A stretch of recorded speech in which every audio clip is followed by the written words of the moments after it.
ख्रीस्त में मेरे प्यारे भाइयों एवं बहनों, आप सबों को जय यीशु। आज का सुसमाचार संत मती के अनुसार अध्याय 5 पद संख्या 1 से 12 तक लिया गया है, जिसमें यीशु ने अपने शिष्यों को भक्ति और आत्मा के गुणों के महत्व के बारे में सिखाते हैं। यह सुसमाचार धन्य की सूची के रूप में भी जाना जाता है, जिसमें ईश्वर के राज्य के प्रवेश के बारे में बताया गया है।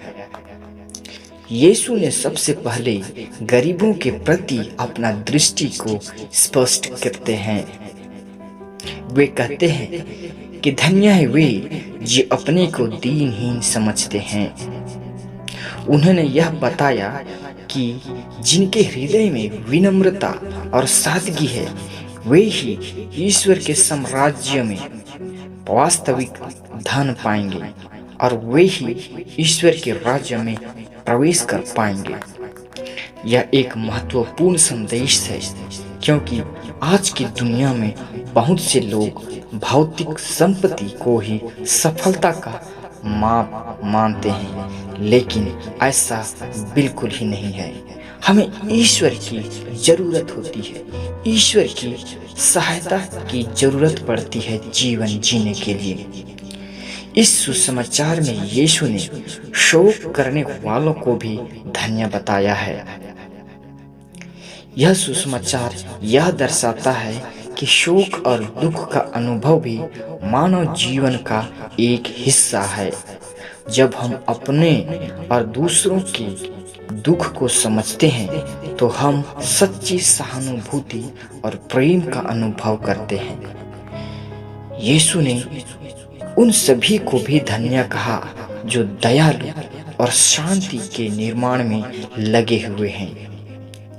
यह सुसमाचार हमें यह सिखाता है कि हमें अपने आसपास के लोगों के प्रति दया और करुणा दिखानी चाहिए, क्योंकि यही हमारे जीवन को सार्थक बनाता है और ईश्वर के नजदीक ले जाता है।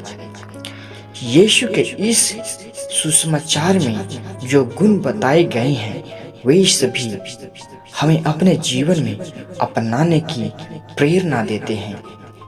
यीशु कहते हैं कि जो लोग धार्मिकता के लिए संघर्ष करते हैं, वे भी धन्य हैं।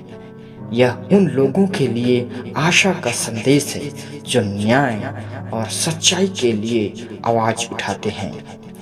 यीशु हमें यह भी याद दिलाते हैं कि हमारे कार्यों और आचार व्यवहार के द्वारा ही हम ईश्वर के राज्य को इस पृथ्वी पर स्थापित कर सकते हैं।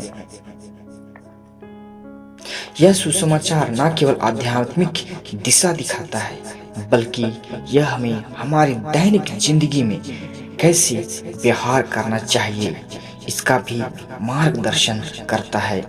हमें अपने भीतर की गहराइयों में झांक कर देखना होगा और उन गुणों को विकसित करना होगा जो न केवल हमें बल्कि हमारे समाज को भी समृद्ध बनाते हैं। यीशु का यह संदेश हमारे लिए एक प्रेरणा का स्रोत है, जो हमें सिखाता है कि सच्चा सुख और संतोष हमें केवल ईश्वर के साथ अपने संबंध को मजबूत करने में है। ख्रीस्त में मेरे सभी विश्वासीगण, हमें इस सुसमाचार के माध्यम से यह समझना चाहिए कि जीवन में वास्तविक धन वही है जो हम अपने भीतर के गुणों के द्वारा प्राप्त करते हैं। जब हम विनम्रता, दया और प्रेम को अपनाते हैं, तब हम न केवल अपने लिए बल्कि समाज के लिए भी एक सकारात्मक परिवर्तन ला सकते हैं। इसलिए हमें इस उपदेश को अपने जीवन में उतारना चाहिए और दूसरों के लिए एक उदाहरण बनना चाहिए। आइए हम सभी मिलकर यीशु के पद चिन्हों पर चले।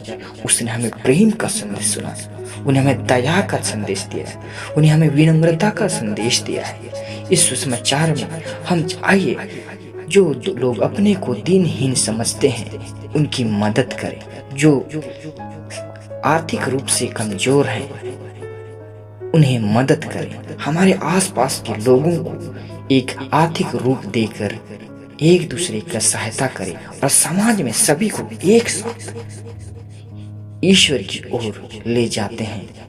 हम ईश्वर से प्रार्थना करते हैं कि हमें ईश्वर इन सभी कामों को करने के लिए मदद दे।